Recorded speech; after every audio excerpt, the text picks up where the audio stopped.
Okay, today we're going to be talking about hobbits and Harfoots and the difference between the two. Let's go. What's up, friends? Welcome to The Beautiful Mess, where we talk about tools and tactics to improve your life. I'm your host, Paul Dittus, a creative director, and today we'll be talking about one of the most expensive TV shows that's been recorded. And if you haven't heard about it, The Lord of the Rings has a show that's being produced by Amazon Prime. So if you have Amazon Prime and have not checked it out yet, I encourage you to do that. So far I've only watched one episode. I've got to watch the latest one. Haven't finished it yet. So this is all based on my initial first show. But let's get into some numbers, because what makes this the most expensive show, supposedly, is that the estimated production budget was $465 million. And then, so it breaks down to be about $58.1 million per episode. That's a lot of money. And then that doesn't even factor in the purchasing rights to use, like, the Lord of the Rings, just use it. That cost an additional $215 million. So you're looking at $89.4 million per episode. And then a total cost of $715 million. Wow. That's a lot of money. So today I want to kind of give my first impressions of The Lord of the Rings, Rings of Power, and kind of dive into what my thoughts are, and I'll also kind of share a little bit of my thoughts between The Hobbit and the Lord of the Rings movies, and what I kind of felt with that, and how that kind of plays into the Rings of Power and my impressions. So I guess to give you a little bit of a background and why I'm like super passionate about it, I'm a little bit of a Lord of the Rings nerd. So you've been warned. Nerd alert. I'm a big fan, Tolkien nerd, and so love The Lord of the Rings, The Hobbit. To give you an idea of how much I love it, one of my kids' favorite characters that they love me like chasing them around the house is Smaug. So they fell in love with Smaug the dragon. My daughter actually wrote a book about Smaug the dragon. Great book. I will admit that I haven't read the Silmarillion yet. That's one of Tolkien's big books, and it's a little bit deeper than the Lord of the Rings. It's a lot more going on in it, and so I've started it, I think, at least once or twice. Haven't gotten around to finishing it. So hopefully one of these days, maybe because of the Rings of Power, I'll be inspired to finish it. But I was the kind of person that like would go to the bookstore and spend my money on Tolkien books and books about his works. And so, yeah. Not only that, I snuck into my sister's college literature class when I was a kid, and basically just to listen to them talk about the Lord of the Rings. And so I learned a lot there. So now to dive into my experience with the Rings of Power and my impressions watching the first episode. So right off the bat, like, I came in with this idea that, like, I don't know, this could either be great or this could be really meh. And I kind of was leaning towards, I probably shouldn't expect much, even with a big budget, because just having a big budget doesn't necessarily mean it's going to be a great work of art. You could spend so much money and still come out with a poor result. And so that's kind of my impressions going into watching it. Coming out, I was actually pleasantly surprised. It wasn't as bad as I thought it would be. So take that as you will. They did a great job, I would say, with like costuming and world building. I mean, I guess when you're spending that much money, you better be doing a good job at that. And they hit it out of the park. I mean, the views, the aerial, like, drone or helicopter shots, however they did it, like, it's magnificent. And I think they do like a fantastic job at like building up like the different, like the Harfoots you can totally tell that they're like the early Hobbits. You know, it's fantastic. Like they really do a rich job at that. I was actually concerned at first, like watching the trailers, that it would have been a little bit too done up as far as like the visual. Like there's something about some of the newer films that they just look unreal. Like they don't look like believable. And I would say that this is a borderline one of those where like it's still believable, but it's a little bit like The Hobbit, I would say, was leaning towards like the less believable side of things, whereas like Lord of the Rings was just, I don't know, so well done as far as the filming and everything. So yeah, I think one of the hardest things about watching The Rings of Power was accepting the fact that you don't have Elrond and Galadriel, like the original actors, doing the part. And it's just like, you have to suspend that because you get so used to, you know, certain actors playing those parts that all of a sudden it's like, oh, it's not dumb. But it like, if you can suspend that, it's really cool to think about this character building. Like this is before the Lord of the Rings, like because elves can live practically forever unless they're killed. Like they, you know, I think it was fascinating seeing their personalities from a young age. And so I'm excited to see how that plays out, you know, with Elrond and Galadriel and whoever else they'll bring in. Next, I kind of want to share a little bit my thoughts on the music of it. So the music is by Bear McCreary's. Like he did the score, and I think he did the score for Outlanders and another, I forget the other show, but he's done some other shows. I haven't seen Outlanders, but so he's I would say like I didn't notice a score, and this is a trend nowadays. Is that like, for example, the Avengers? Can you remember a theme in the Avengers? If you can, it's like minimal. It's not like the Lord of the Rings where there was a theme for each character. Like the Fellowship, you knew exactly when they were on screen just because of the music. The Ring, whenever the Ring came up, you knew that was happening. The Hobbits, like everything had its own theme. And I think Howard Shore, the composer of the Lord of the Rings, did such a great job with that. And I think that's one thing that might be a little bit missing from this. And maybe I'm expecting too much of it. But I did think they did a decent job with the elves. They have like this ethereal choirs that sing when you have like the elves and they're going to across the waters. So it's decent. I mean, I hear that like a sign of a good score is one that you don't notice. And I'd say that I didn't really notice it. But in this case, I would say that it wasn't exactly like a good didn't notice. Like I really liked how Howard Shore did like Rohan and like Mordor. Like you just knew like where you were because of the music. And you know, I love listening to that music.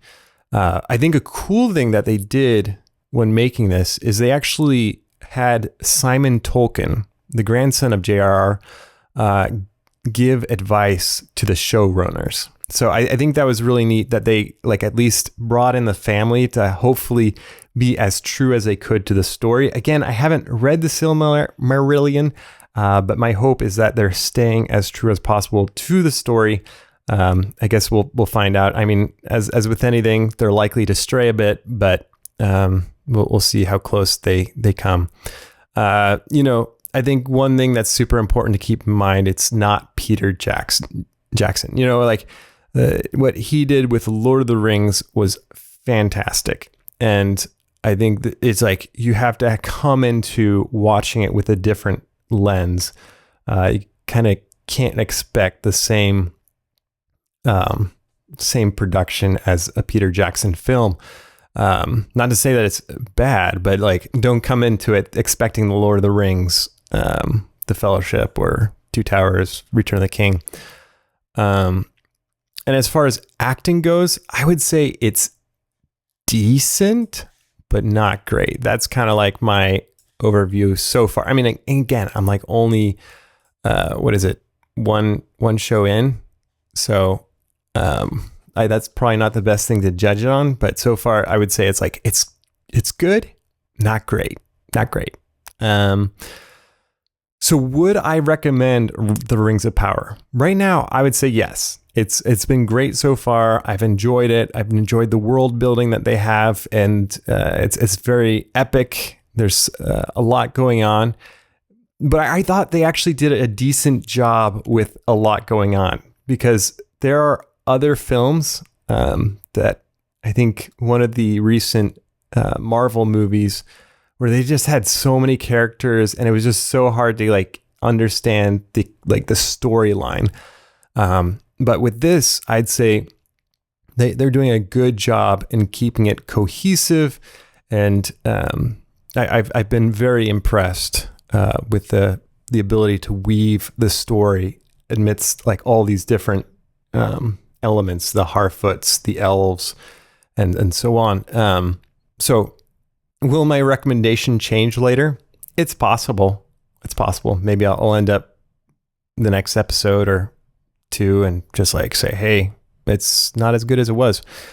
And then lastly, I want to talk a little bit about The Hobbit and The Lord of the Rings, because to me, it was such a bummer, to be completely honest. Like, I still enjoyed The Hobbit. It wasn't bad. It was just not what I expected after having watched The Lord of the Rings and loving the series.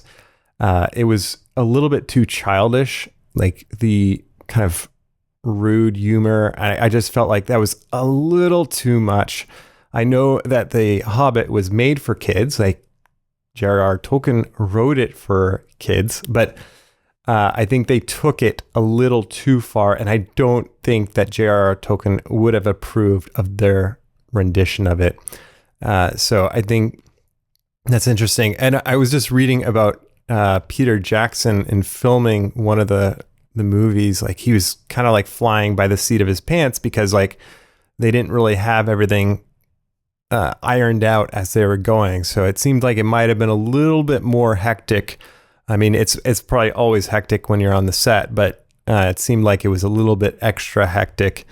But like, what the biggest thing is that I think they really lowered the gravitas of the production when you come from Lord of the Rings, which is like super, like, I don't know, it just like draws you in. You feel like there's a weight to Frodo bringing that ring to Mordor. Whereas like with the Hobbits, it's a little bit more go-lucky and a little bit unbelievable, especially when they brought in those like the tunnel digger things at the end. It was like, okay, I don't think that was in the original. So a little bit of showiness happening. But I guess the good news is, because of The Hobbit, it kind of lowered my expectations for The Rings of Power.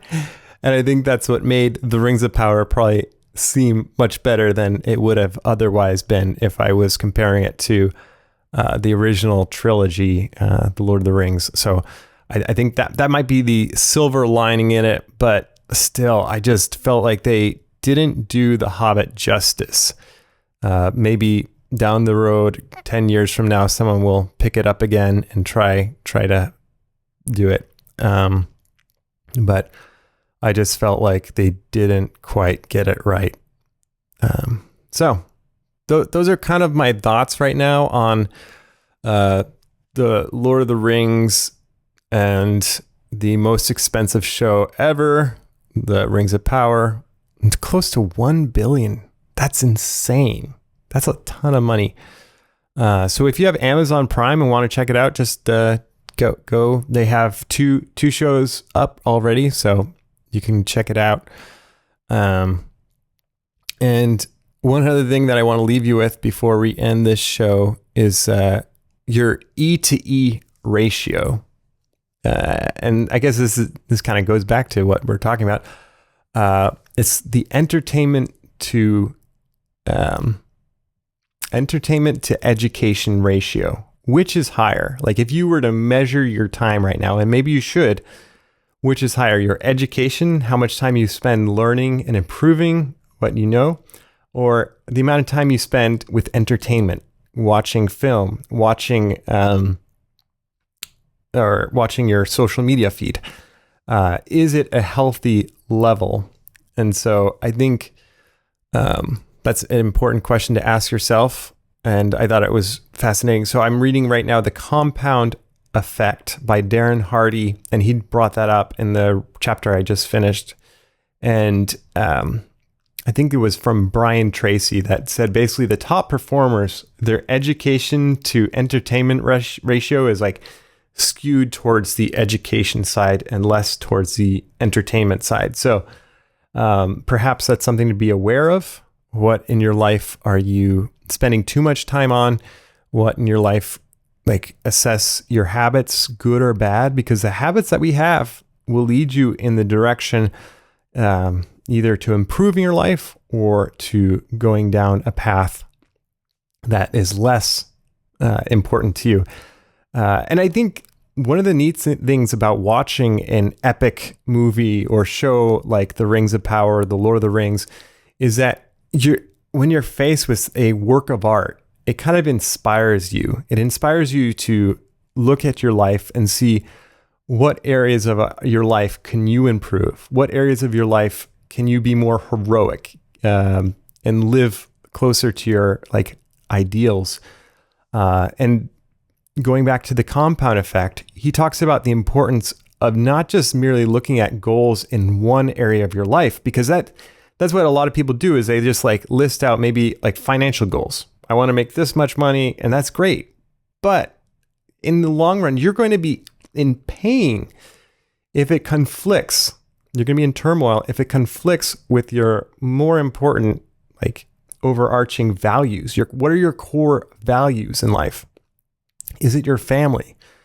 And you kind of have to prioritize. Like if your family is so important and all of a sudden you're skewing your time and energy into a monetary goal, you might actually be hurting that. And not to say that it can't go together. Like maybe that monetary goal is helping you spend more time like with your family because maybe you can hire someone to mow your lawn and you can spend that time instead of mowing your lawn with your family or doing other chores around the house. Like maybe it's beneficial, but I think when we blindly just start making lists of goals and habits without considering the overarching impact in our life, that's when we can be a little bit, I don't know, it can confuse us, and it can, even though you're accomplishing something, you deep down inside, you might feel like like you're pulled in the wrong direction, and you're like, hey, maybe I need to reassess this. So maybe take stock of what are your habits, good and bad. What are the things that would have the biggest impact if you change them today, and maybe start doing that. And so I'll leave you all with that. The Rings of Power, I would say it gets my thumbs up approved. Go check it out. Amazon Prime, if you got it, it's there for you to watch for free. So check it out. And until next time, my friends, stay messy.